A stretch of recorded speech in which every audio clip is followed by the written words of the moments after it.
কি বুঝলি? পায়ের দিকে তাকাও তো, কি আছে তোমার পায়ের গোড়ায়? ইব্রাহিম নবী তাকায় দেখবেন তার বাবারে, তার পায়ের গোড়ায় 4 পা বিশিষ্ট একটা পশু বানায় তার পায়ের গোড়ায় ফেলে রাখা হয়েছে। আল্লাহ বলেন উলাইকা কাল আনআম, বেঈমানরা পশুর মতো। এই যে পশু হয়ে গেছে।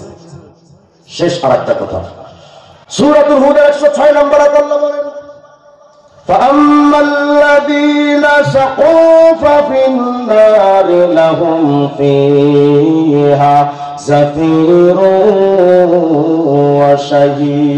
وَشَهِيقٌ।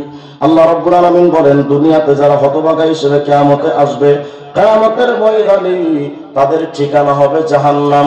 আর তারা জাহান্নামের মধ্যে চিৎকার যে আওয়াজটা দিবে, এই আওয়াজ হবে জাফির এবং শাহীক। কি অর্থ?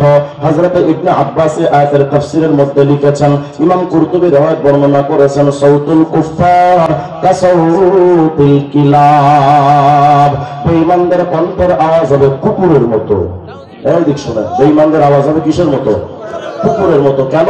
বেঈমানরা কাল আনাম, পশু পাখির মতো, কুকুর শুকরের মতো।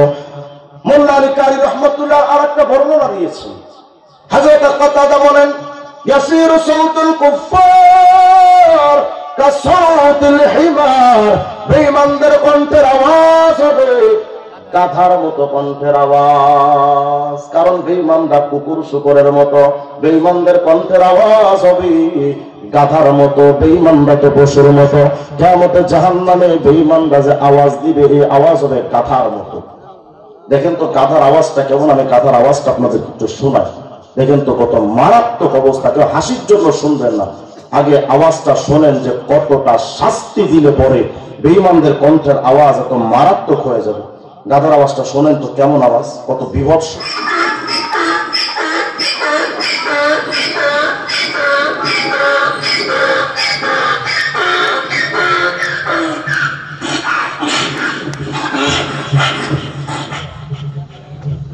কি বুঝলি?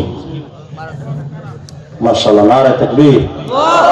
আমাদের সকলের সরতাজ, আমাদের মুরব্বী, আমাদের রাহবার আল্লামা মাহবুবুল্লাহ কাসিমি দামাত বারাকাতুহু হযরত চলে আসেন। নারে তাকবীর।